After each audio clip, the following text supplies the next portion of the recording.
Hey everybody, welcome to another exciting episode of Clinic Gym Radio. I'm your host, as always, Dr. Josh Satterlee, and today I'm lucky enough to have on Dr. Trevor Shaw.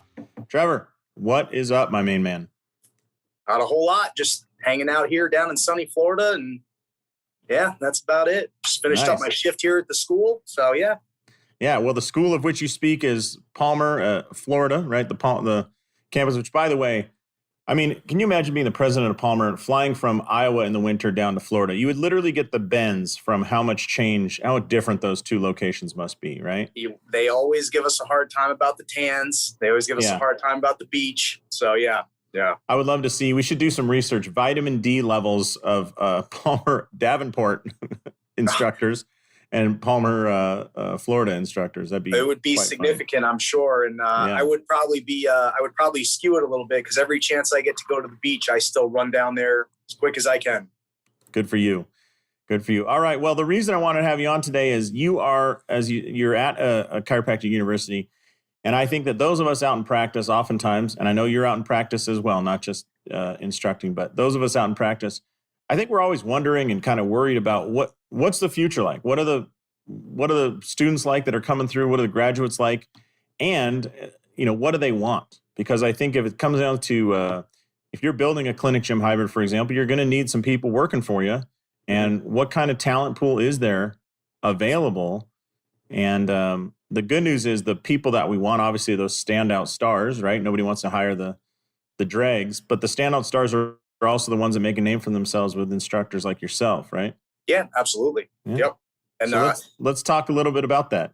You want to start off by giving a little bit of your background so they know like you're some, badass jiu-jitsu guy and, married Warrior League. What else? There's a lot of aspects to Trevor that I want everybody to understand. So I'll kind of start from the beginning. I went to a small school in Massachusetts, Assumption College, where I played football for a year. They didn't have the avenue I wanted. I knew I wanted to be involved in strength and conditioning or physical education in some way, shape, or form. Played football there for a year. Decided the school wasn't really for me. It was a big commuter school and just wasn't clicking with me. So I ended up transferring to Springfield College, original YMCA, where basketball was invented, where volleyball was invented. And it was immediately home for me. I dove into their strength and conditioning program, worked my way through that. I did my field work at Marist College in upstate New York with, it's a D1 program, worked with the football, basketball teams, a little bit with baseball. Really kind of decided that being in the weight room, yelling at 19-year-old kids to squat lower when I was 50 years old wasn't where I wanted to be. Well, the hours are great. I mean, you get to work basically 4 a.m. to midnight almost every day. So that's good. Exactly. So, and I had buddies who stuck with it and they were getting transferred all over the country following successful teams. And, some of them, got canned with football programs that, were downsizing or whatever. And I wanted more stability than that. I wanted a better paycheck than that. I wanted better hours than that. So one of my best friends from undergrad floated the idea of chiropractic school. And our first trip to a chiro school was to Port Orange, Florida. And we drove over the bridge. We looked at the beach and I was like, dude, we're doing this, right? And he was like, absolutely. Like, we didn't look anywhere else. So first chiro school, first trip, signed up at Palmer, Florida. Did my time there, got out into the field. I practiced for 10 years at various chiropractic rehab places, multidisciplinary for a couple years. Now, are we saying real rehab or like rehab is in stick those pads on that dude and zap him? A little bit more than that, but not much more than that. The people not I like worked cast for, iron rehab.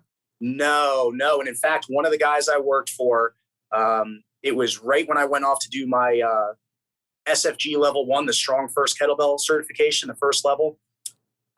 He pulled me aside and he goes, you're not going to get to use those in this clinic. And I kind of shrugged and I was like, why? And he goes, well, you could really hurt somebody. My personality, I kind of fired back and I was like, yeah, if you're dumb.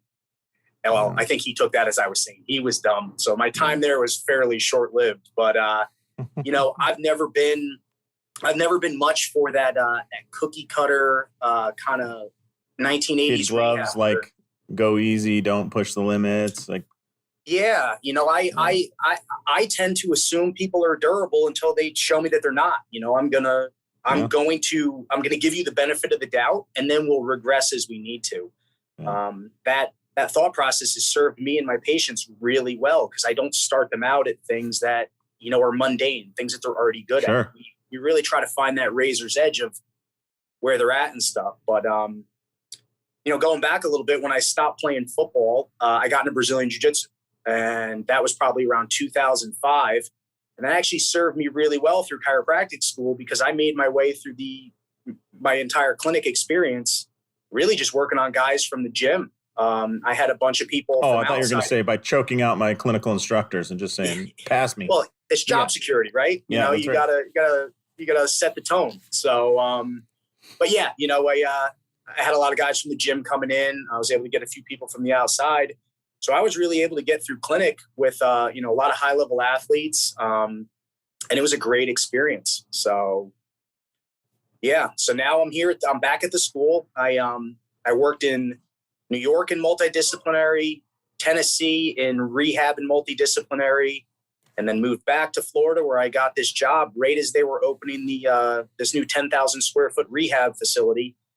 And it couldn't have been better timing. I had my rehab diplomate already set aside, and was able to step right into this position. So it's been great. It's been absolutely great from day one. That's awesome, man. Yeah. Well, congratulations. Thank you. I'm glad the path is taken here. So what is your role currently at Palmer? So you're in this rehab facility. Yep. So I run the rehab and sports performance division of the clinic. So if any patients come in that need either one of those two things, rehab or they request some sports performance, they're going to come see me 9 times out of 10.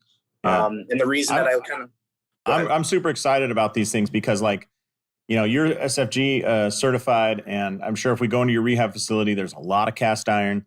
There's there's not a lot of bands that, I always hate low level bands and tiny pink dumbbells. Those things just drive me nuts. Yeah. And some people think we have a full workout. And I'm like, you haven't even started, homie. Like, what is this? For sure. My rehab area, and like I said, my directors have been amazing. They've pretty much given me whatever I've requested. Looks like a collegiate strength and conditioning gym. We got rogue racks, we got kettlebells, we got sleds, we got everything.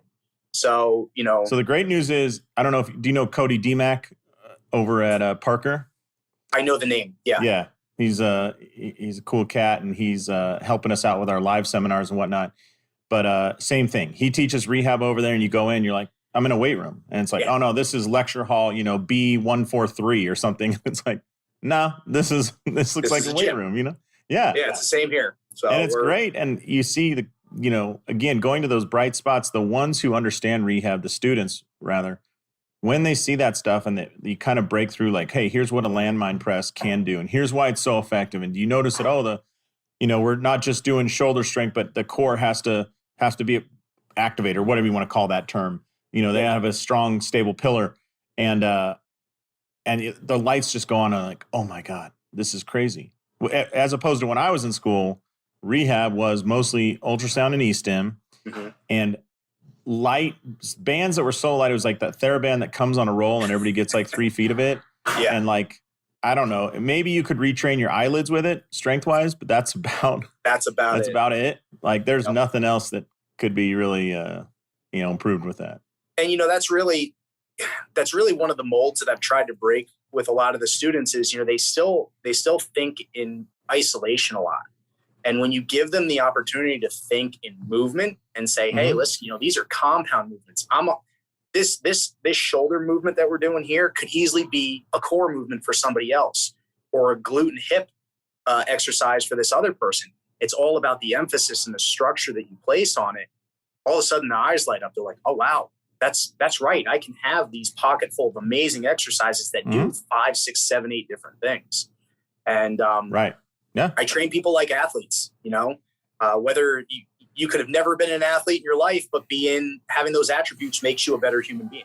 So that's how I just had a good experience this week in clinic. I was treating some guy, and he's like, you know what? I really like the exercise you give me. I'm like, really? It's like, yeah, they actually do something. I feel it. Like they change the way I feel, and they're fun.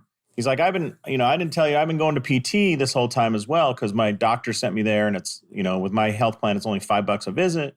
So I thought I'd double up. And, but they have me doing boring stuff. It really doesn't seem to change anything. And I was like, oh, what do you mean? He's like, oh, well, the first day they gave me one set of 10 glute bridges, right? Mm-hmm. And he said, now I'm at my 10th visit, and they gave me 3 sets of 10. Yeah. And I'm like, really? He's like, yeah, you burned through glute bridges like in our first. He's like, you gave me glute bridges as well, but then you moved on to something else on the second visit and something else on the third, and blah, blah, blah, blah. And he's like, it's super fun. It's super engaging. Yeah. And I'm like, yeah, that's kind of how it goes, And I would say, honestly, I do the exact same thing. Day one is kind of a fact-finding mission. Let's try glute bridges. Let's see if you can get through this. Interestingly enough, I actually have a paper out there that I did with one of our sports diplomates. We had a CrossFit athlete. She was a 300-pound squatter, and she was having knee pain. She came to us, and we ran our SFMA on her, and we decided that glutes were going to be where we attacked, glutes and posterior chain. Yeah, she couldn't do a single one-legged glute bridge on her right side, not one. Wow. So then it was like, wow, all right, well, we found what we got to work on. So everything there was built around that. So she did glute bridges for a little bit, but I've had other people come in who, we started on glute bridges day 1. By day 2, they were deadlifting. By day 3, 4, they were kettlebell swinging. So it's very individual. And you think about, I think people lose sight of it too. When rehab is boring, I think I'm going to make t-shirts that say no boring rehab. It's just because it's not just the effect of the clinical effect of like, did this person get better, or how resilient are they against, further injury, all that stuff. If they're bored out of their skulls, why the hell would they come back to your office? I mean, you think about it, like if I take you, Trevor, I'm like, hey, because let's say you're doing jits and you strain your low back. And I put together rehab, and I'm like, okay, we're going to do 3 sets of 10 bird dogs, and then we're going to do 2 sets of 10 glute bridges, and you're going to feel great, blah, blah. You're going to be like, I am freaking bored out of my skull. Why the hell would I allot this time for this boring ass rehab? Like, this doesn't do anything for me. Yeah, that's my warm-up for my warm-up. Yeah, if it's even warm-up. Yeah. That's my other shirt. I'm going to say, I think I'm trying to perfect the language, but I want to get something that says like sweat glands equals pain relievers. Yeah. Like, something to that effect. I like it. Yeah, because I think if you don't engage the sweat glands, are you really doing rehab? Would be my question. I don't think so. Honestly, people leave our place more often than not, and they're like, "Man, I didn't know I was going to work out today." It's like, wear your shorts next time. This is what we're doing. Yeah, exactly. You need washcloths not to clean the tables, but to like wipe their sweat. It's like, we're doing sweat off. Absolutely. Yeah. Yeah. I mean, and you think about it, what are we doing with that? Is it generalized rehab for a shoulder strain that they have, or a rotator cuff issue, or are we training the whole human physiology and making this person bigger, faster, stronger than when they first came in? Well, and I tell people all the time. I remember watching Charlie Weingroff. Mm-hmm. Yeah, sorry, go ahead. I was just saying, I feel like I'm in the business of building a better human being, Right. So we're going to work towards that. It's in the great words of oh man, not Dave Tate. Who's that other big powerlifter guy? Louis Simmons. Johnny Thompson. No, not Louis Simmons. One of his devotees, Mark Ripito. Yeah. And Mark Ripito said, there's a quote like, strong people are harder to kill and more useful in general. It's like, yes. Yeah, that's what I want for my patients. Like, I want, after, within a couple weeks of your getting discharged from my clinic, would your buddy call you to help move a couch? Exactly. And if they look at you and think, oh, you're deadbeat, like you're worthless, I haven't done my job, Yep. But on the flip side, if they're like, yeah, I call Trevor any day, it's like, okay, I've done a good job. Because moving a couch up and down stairs, like, you can't do that when you have fear avoidance and a posterior chain that doesn't work. Like, correct. It just doesn't work. Yeah. Yeah. Yeah. Anyways, what I was going to say about Charlie Weingroff, going back to the shoulder thing, I remember him at a seminar saying, if you have somebody in shoulder pain, you put them on a bike and just get them to pedal to like 95% of their max heart rate, take a 10-minute rest and do it again. So just 2 30-second bouts of sprints. He said, what do you think their shoulder pain levels will be afterwards? And you did absolutely nothing for their shoulder, right? Other than just get blood flowing through their heart. And it's like, oh yeah, I guess that's true. Yeah. I mean, that's something we talk about to the students quite frequently is, if nothing else, when you first start, if you have no idea where else to start, get them moving in some way, shape, or form.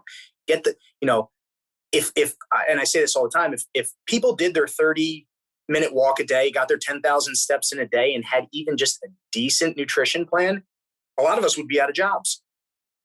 Yeah, I 100% agree.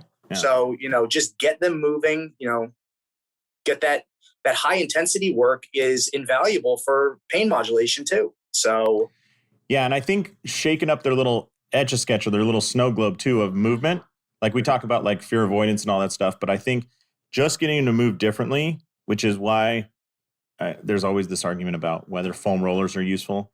yeah. And I think they're incredibly useful because it's like a cueing tool to get people on their side, on their stomach, flipped over, on their back, putting pressure in different areas. I don't think it's the science is pretty clear. It's not stretching any muscles, but getting them to change position or do these like partial, it's like a plank or animal movements. Yeah.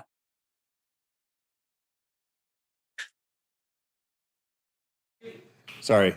Yeah. Had to sneeze. Yeah. Anyways. Yeah, getting to do those different positions and crawl around and move, I see a lot of improvement with that. I just can't get them to do it when they're without a device, But it's fine. Absolutely. Like it's a cheap device, cheap intervention. That whole argument over the foam roll has always confused me because to me, I've never thought we were doing the things that people are now saying that we weren't doing. I never thought we were breaking adhesions or changing tissue length. To me, it was something that was active, that felt good, that got them moving in the beginning of a workout. And it was that simple. And people say it works all the time. So I'm like, I'll keep it, Hey, I love hitting the foam roll once in a while, especially if I'm sore going into jiu-jitsu practice. I'll hit the foam roll for 5 minutes, because it feels good. And it's a slow intervention to movement. Yeah.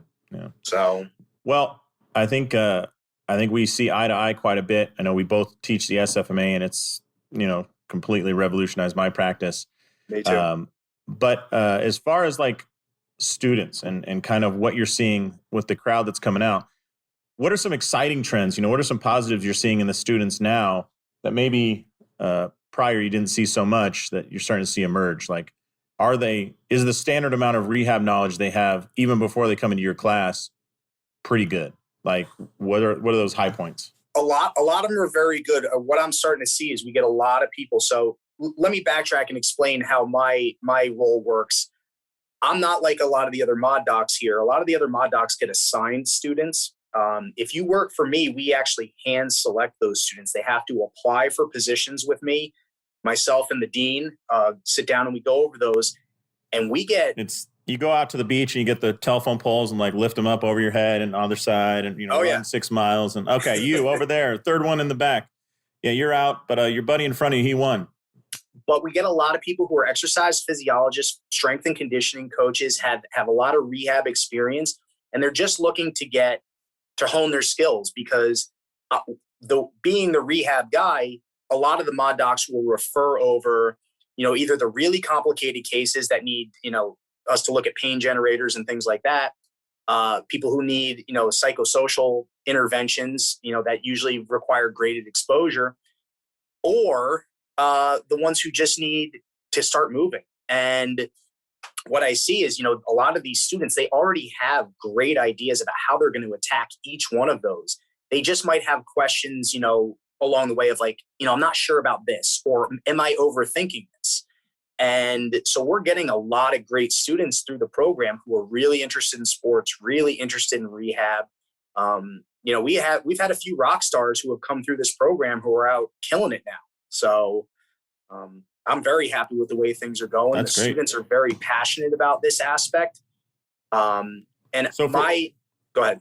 No, I was going to say, so they come out of your thing. Yours is like the last stop on the train to finish all your in-school requirements, right? And then from basically as they leave your doors, they're going to pretty soon be looking for that internship or that experience in a community-based clinic. Yeah. What are those rock stars looking for in that? Like obviously education, but if I want to entice one of those dudes or women to be like the next great intern in my clinic, what do you suggest that we as practitioners provide or discuss? A lot of them are free thinkers. They're type A personalities. They want to dive in and they want to get their hands dirty. They want support from what I've seen, but they don't want micromanagement. And that's the avenue. That's how I've always learned the best. That's how I teach the students here is I give them the option. I say, listen, I don't know how your brain works. If you want to learn by trial by fire, dive in and find out what you don't know, awesome, let's do that. If you want to sit back and watch and see how we do it for a little bit, that's cool too. I'm not going to pressure you into doing anything, but I want you to succeed and I want you to be passionate about being here. So however you learn the best, let's do that. And what I've seen over the course of time is a lot of them want to dive in and get their hands wet. They want to, they're going to figure out what they don't know. And again, because I do get a lot of application-based students, they're very free to ask questions. They know what it entails. They're not shy about what they don't know. So, they're just, as the kids say these days, they knew the assignment. They knew the assignment and they're here to work. And that's the other thing too, is all of the students who work for me are working overtime. They've already done their clinic shift and they're staying an extra 5-6 hours a day to put in overtime stuff with me because they know that we get the cases that a lot of the other mod docs don't. Like if you're in a regular position as a student intern, you might only see one ACL injury the entire time you're here. I mean, I've had 15, 20 of them in the last year or two. So, you get a much higher exposure to the injury rates, to rehabbing post-surgical stuff, all of it. Wow. That's awesome. Yeah. Now, as far as after graduation, I'm sure you keep in contact with a lot of these, fire breathers. What are they doing after graduation? You typically work for themselves. There's somebody else they want to, follow around or get experience with. Like, I would say it's half and half. Okay. A lot of them want to, they don't want to be told what to do. So they go out and they start their own thing. And, as small as it might be, or as big as it might be, depending on what their situation is, they want to go do their own thing. Some of them realize that there's some business aspects that they're not comfortable with. So they want to work for somebody else, but a lot of them, again, they still have that drive to be their own practitioner. And then, I've had a ton of them who I've just turned over to your page and, pulled up the Facebook page and been like, there actually is an entire Facebook group dedicated to developing this clinic gym hybrid system. Here it is. Check it out. Awesome. So a lot of them actually pitch that idea, not even knowing that there's something out there to help. I had a great experience the other day, man. I was teaching out in Oregon. I was teaching SFMA in Grants Pass, Oregon, and shout out to the Baker brothers. And they just got a kick-ass facility in this just beautiful part of Oregon. It's just the Rogue River Valley. Nice. Strikingly beautiful. Anyways, we were out there and teased the whole thing. And on the second day, this cat in the front row is like, I really wish, somebody should put together this idea of like working with, trainers and chiros or PTs and like making it all work as a business and like in the same facility. I just think there'd be so much. And I'm looking at the Nick and Nate Baker and Keith Yoho, and we're like, who are all familiar with the page. Sorry about that. And then we're like looking back and forth, like, is this dude punking me right now? Like, yeah, right. And they're like, he had us a podcast, Josh here actually talks about that on his page. And they're like, really? Oh, show them the Facebook page, show them the podcast. And they're just like, whoa. But the reason I share that is it's very reassuring to tell me I'm on the right path, or we as a profession are on the right path, because so many people come to that conclusion. And then you get the reaction you saw, which is like, oh, there is already a page that talks about that.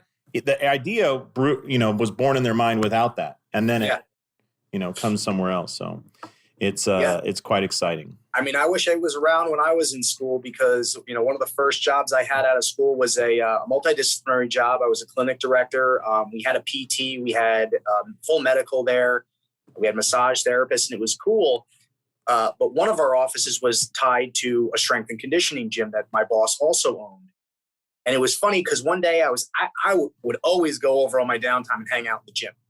And one of the days he came over to me and he was like, listen, he goes, I know what you want to do. He goes, you want to run a clinic out of a gym and have it be do more gym stuff than clinic stuff. I said, yeah, man, that's exactly what I want to do. And he goes, I'm telling you, it doesn't work. And I was like, all right, come on. And this was probably 2013, 14. And he just killed all my hopes and dreams about doing that.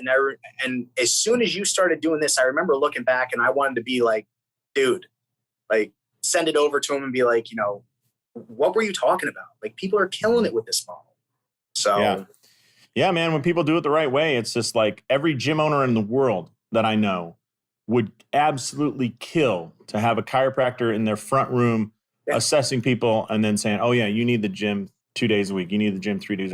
They would probably pay that person $100,000 just to do that, right? Just sit there and kick everybody in the gym.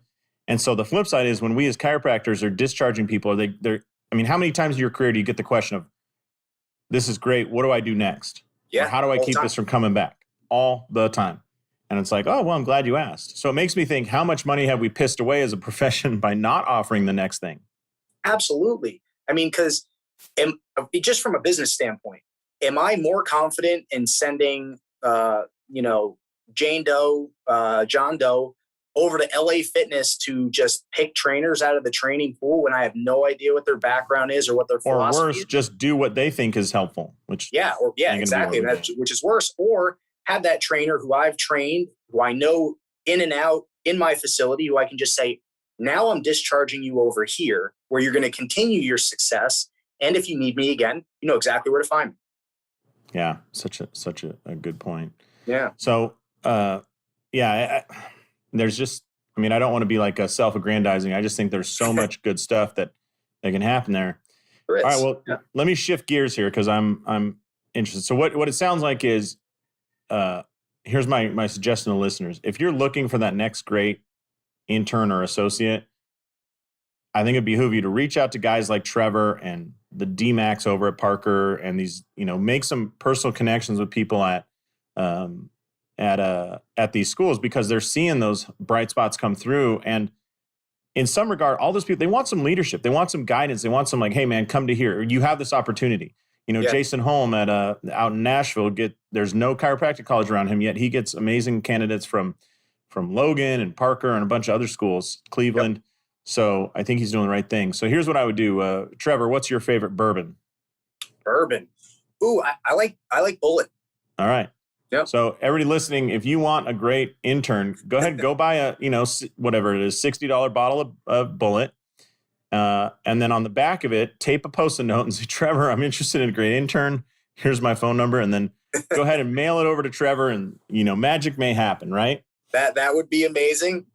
If you don't want to drop the 60, you can just shoot me an email and I'll see what I have. Letting them off the hook. I would do I've actually done that. There's a vendor I use and I bought them all. They were talking about drinking. So I bought them all a couple decent bottles of tequila and I put our name on it so that we would always get it's a place where we get like all of our mail and all our stuff, P.O. box. Yeah. But sometimes stuff wouldn't be sorted right or whatever. As soon as I dropped off that tequila with our mailbox number on it, it's amazing how much the service improved. Things just change. Yep, yeah, absolutely. It greases the wheels. Anyways, let's go to this. So you are an athlete yourself. You're rolling jits. And if you don't mind my asking, how old are you these days? Just turned 40 on July 15th. All right. So you're well within that age of like, hey, I got some training experience, but I'm also starting to get the number of birthdays that mean things just don't recover like they used to, right? Yeah, and I can attest to that because I injured my knee about a month and a half ago. Got x-rays on it just the other day, probably looking at an MRI next week. I definitely don't bounce the way I used to. I remember when, doing the same thing when I was 22, 23, be back on the mats in 3 or 4 days and just tough it out. Now it's like, oof, I don't know. Yeah. Well, I think it brings up a good point as you've kind of gone through and been an athlete yourself, dealing with these gray hair kind of injuries, right? Yeah. What have you learned that's changed the way you practice or a focus on certain things as far as the way you practice and treat patients of that same kind of older? Because I'll tell you what, the number one market, if you're out there and you're thinking of open-ended clinic gym hybrid and you don't know what market to go after, that over 40 athletic crowd is the best market. It's growing and they have something that you want as a business owner, which is called money. Yeah. 25-year-olds are broke ass. They're wondering if they can pay for next month's jiu-jitsu class, right? Mm-hmm. Absolutely. You are not, you're not worried about that. You're wondering about privates or what treatment can I get? What gi do I want to use? Mm-hmm. And I think that gets overlooked. And if you look at like Alloy, our friend Rick Mayo runs the Alloy franchise. That's the market they're focused on because it's just, the functional training means so much more to them. They'll do anything you want. They just don't want to get injured. And they have the money to pay for your services. Yeah. And, I've been fortunate, depending on how you look at it, fortunate, unfortunate enough where I've been injured in almost every way, shape, and form between wrestling, football, jiu-jitsu. So I can sympathize with these people and, I can give them firsthand experiences like, yeah, I actually did what you're complaining of last month, 2 months ago. And I can basically explain to them like, it does take a little bit longer. You will get better. We're going to come back. Injury is an opportunity to come back bigger, faster, stronger, right? We know that there was a weak link now. We're going to make sure that weak link is no longer weak. And, like with jiu-jitsu and contact sports and combat sports, there's inevitable injuries that will happen because it's contact. We always work and fighting as hard as we can to prepare people to deal with the non-contact injuries. So we do the best that we can there, but those can be inevitable too. So, I think just, as I get older, I can sympathize with people a whole lot more and say, what, we don't bounce like we used to. We need to keep training so that we are more durable and just do the best that we can. Yeah. Well, I dig it. Let me ask you this question. I've been wondering this for a while. You are famous in one world because you are strangely, what would you call that? Partially associated with Joe Rogan, right? Okay. What would you call that? A derivative of an association with Joe Rogan, right? So what I'm talking about for everybody listening is there's what would you call it? A training tool called the Iron Neck. The Iron Neck, yeah. Yeah. Yep. And there's a commercial that Iron Neck produced, and it has two people prominently displayed. It's Joe Rogan talking about the Iron Neck, and immediately they go to this world-famous chiropractor who does jiu-jitsu, which is Trevor Shaw, that I'm interviewing right now. So I always say, like, what is that term? I'm trying to think of the word anyways, where you're, this tiny little sliver of how you're associated with Joe Rogan. Yep. Anyways, I got this kind of weird question for you. Sometimes our patients come in and they're like, hey, I found this blank, and it insert commercially available device there, right? Mm-hmm. I had a patient, I found out, I bought this thing on an infomercial called the Ab Dolly, right? Mm-hmm. My wife uses this thing called the Fascia Blaster. You see people doing these hypervolts, right? Mm-hmm. And part of me is like, I don't want to discourage them from any form of self-care. Like if you're willing to do self-care, you're going to have to work hard for me to tell you to stop doing it. You know, even if I'm like, oh, okay, that thing's a one trick pony, but whatever. It's just like, hey, if you invest the time, like it's better. So you have the Iron Neck, which I would say you have an intimate understanding of the cervical spine, both academically and in real world application, right? Yeah, you got to have a strong neck. Bashed, kicked, stepped on, twisted, grabbed, choked, rolled, all that stuff. Yep. Closed chain and open chain. You've used yours both. Yep. What have you learned, since you probably get a lot of questions about the Iron Neck now? What have you learned about how do you balance your knowledge of SFMA being like, hey, there is a specific reason everybody, their own unique reason that everybody has their injury. Mm-hmm. And then this tool that any mass-produced tool has to kind of fit everybody into some tighter buckets. So I think I separate it based off of injury and level of injury. Okay. I always talk about, 5 out of 10 on the pain scale dictates kind of where we're going to go.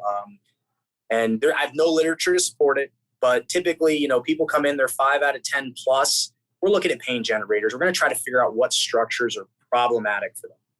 Mm-hmm. If they come out of 5 or 10 below, I take a much more generalized approach and say, we're probably looking at something more that looks like strength and conditioning from the beginning versus pain modulation. So if people are coming in and they're not in a terrible amount of pain and they want to do something, just like you said, I won't discourage anybody from being active. I want them to be safe. But again, I said before, I'm going to assume you're durable until you show me that you're not. So, If people come in like, hey, I saw this iron neck. The first thing I'm going to ask is, well, why do you want that? And what do you think it's going to do for you? My fighters, I'm like, yeah, get it. It's the best thing that you're going to put on you. That it's the best other investment that you're going to make in your own training, because I made a comment. I actually got called out for that by somebody on the FTCA website. Basically said it was the dumbest thing that they've ever seen. And I was like, listen, I work with guys who need necks stronger than you could possibly imagine, between tie clinching and wrestling and headlocks and chokes. Well, they didn't actually post their full opinion. It was, that's the dumbest thing I've ever seen, when I was discussing it with my mom in her basement where I live.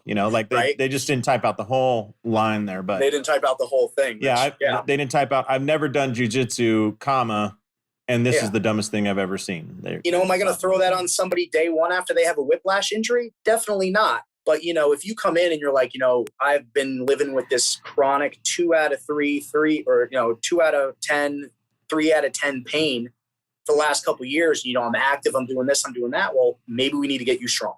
After we've ruled out mobility issues, we deal with these motor control issues. Maybe it's just about getting strong again. And, like you said before, strong things are harder to break. And, I live in a world where, again, people need really, really strong necks. So if one of my fighters comes to me and like, doc, what do you think about this? Coach, what do you think about this? I'm like, do it. If their average patient comes in, they're like, I'm thinking about this. We have the conversation of why and what their expectations are. But 9 times out of 10, I'll be like, yeah, if you want the money and you want to spend it on that, go for it. It's not going to hurt. Whether it's actually going to get you the answers you want, could be trial and error. It's funny. There's a synonym to this that I see in the world of golf fitness. I love golf fitness, and Rory McIlroy, who I'm sure you've heard of him, is a famous golfer. He walks around probably at 130, 135 pounds, but on the tour, he's listed as like 155, and he sits around there. And now, what is that extra 20 pounds for? Well, dude has like some of the fastest pelvic motions ever recorded in the history of 3D motion capture, right? So his pelvic motion is like unbelievably fast. So in doing that, if I told you, hey, this guy's pelvis moves lightning fast, you as a chiropractor, would you be worried about that fast movement? Well, if he moves fast and he's weak, that sounds problematic. If he moves fast yet he's strong, that's not a problem, right? Yeah. But so many people see him doing deadlifts and RDLs and Cossack squats, and they start, he doesn't need to do all that stuff, he's going to get slow. And it's like, no, I don't know any weightlifting that's ever slowed anybody down. I'm still looking for that. No, I don't think there's any literature to support that either. Yeah, but I don't care what the science says. I care about how I feel, Yeah. But the flip side is like, as he does those things, how else are you going to keep 20 extra pounds of muscle on him other than doing big ass exercises like deadlifts, trap bars, like all the big lower bodies? Yeah, you have to, right? You have to. And I would argue that maybe if he's doing those things and he still has the fastest hip speed, maybe one helped him with the other. Right. And then you think like from a resiliency standpoint, that dude's got to do that incredible hip speed, not once or not one event like a 400-meter, sprint at the Olympics where you're doing one of those a day. He's got to do it every drive he takes. And, he's a guy that plays he makes the cut a lot. So he plays a lot of Sundays. So he's going to start his tournament Wednesday. Then there's usually a pro-am, and then Thursday, Friday, Saturday, Sunday. So 4 days in a row, you want him to perform that at the highest level. So if I were to take a major league pitcher and have him pitch 4 days in a row, I would be thrown out of Major League Baseball. People would think I'm pissing this away. But B, would you rather see, I don't know who the best pitcher in baseball is right now, but if you want to look at their arm and their trunk, do you want to see a lot of muscle or do you want to see a skinny-ass dude? Now, like Randy Johnson, he makes Willie Nelson look well-muscled, it's totally fine. But you inherently need all that muscle to control it. So anyways, if you want that repeatability and the ability to maintain it, I don't know another way to strength. And yet all these jack-offs are saying like, oh, he shouldn't have all that. He doesn't need to be doing deadlifts. And I want to say like, then what does he need? Yeah, right? Expert. What does he need? That's not the one. Then what is it? And he just blah, blah. And it's like, because just sitting on his ass and just waiting until his back hurts is not an option. Well, and people like to use outliers as the example, as the main example all the time. And like, well, so-and-so didn't have to do it and they were great. Well, there's a reason that every major sports team, I shouldn't say every, but 99% of the professional athletes on the planet have personal trainers, have strength and conditioning coaches, have these things because it works. Yeah. It works. I mean, I'd like to add up all the winnings of all the guys that work with a trainer 3 times a week or more. Yeah. And add up all the winnings of people that don't travel with a trainer and just see where we're at. Yeah. And, you're, like I said, you're going to have some outliers who can do it no matter what. They don't need the muscle. They don't need the training. They're just freak athletes. But those are so few and far between. It's less than 1%. Yeah. Yeah. Awesome. Well, yeah, I'm glad we're in agreement here. I'm not crazy. I'm on the West Coast. You're on the East Coast, and we still agree on this. So that's all I need. That's all I need to confirm my ideas. Yeah. All right, brother. Well, I really appreciate you taking the time to chat with us. I think that point about the commercial device, like, can that work right now, or do you need an exam? I think that's important because, that could just be a training program. So if you're like, hey, we're doing a 6-week, 6-week throwing speed workshop in our gym for high school baseball pitchers, mm-hmm. You can't do individualized. It's just so hard to make money with that, especially in a high school population where they can't pay a lot. But you can always say, like, here's our cut line. Mm-hmm. If you have pain that increases and gets over 4 out of 10, tell me we're going to individualize because group just won't work for you. So one of the things I talk about with exercise all the time is, listen, you got to leave here feeling the same or better. Mm-hmm. If you feel worse when you leave, I did something wrong. I did something wrong with our planning, with our program, with our exercise selection. But if you leave here and you feel the same or better, awesome. We're going to keep doing what we're doing. We're going to layer on volume. We're going to layer on intensity and strength. Yeah. So, in a group setting like that, it's very simple to be like, guys, anything bothers you afterwards, let me know. We'll take a deeper look at it. Yeah. So that's a good point. And push it as hard as you can, because if your program gets known as, oh man, that's the place you go to build arm strength, mm-hmm. and most people leave feeling the same or better every day, you got something hot and you're going to explode, right? Exactly. I agree. Absolutely explode. So, all right, homie. Well, I really appreciate it. Throw out your email address in case there are people listening. Go, hey, I want an intern, or I want to hire an associate. How can they best get a hold of you? So probably the college email is the best one to go to. It's trevor.shaw1@palmer.edu. And that's Shaw, SHAW. Correct. Trevor.shaw1. Yep. The number one. So that's your first name, your last name, and your ranking is who's strength ranking at the university, right? Oh, for sure. Number one. Yeah. Absolutely. Yeah. We don't want to catch you slipping going Trevor.shaw97, then, oh shit, I need to get back in the zone. Yeah. Trevor.shaw1@palmer.edu. That's it. All right, cool. Fantastic. All right, Trevor. Well, we really appreciate it. And I appreciate anytime you want to jump into the Facebook group and answer questions, write suggestions, or post about some experience with the interns and whatnot, because I think we as providers need that kind of, it's tough to keep a pulse on what young providers want or what's going on in the school. So if you wouldn't mind posting some thoughts in there, I'd certainly appreciate it. Yeah, absolutely. Yep. Cool, man. All right. Well, as we always do, let me wrap this up by saying thanks so much, Trevor. And on behalf of Dr. Trevor Shaw out in beautiful, sunny Florida, this is Dr. Josh Satterlee saying, go out there, maximize your license, and live the life you dream of. Thanks so much, Trevor. Thank you. Thanks so much for checking out these videos. I hope they're useful. We'll cover things like rehab, exercise, business model, progressions, layout, everything else that helps you build a clinic. So if you're interested, you can click here, there, here, or anywhere to get more videos just like this. Thanks a lot for watching, and we'll see you soon.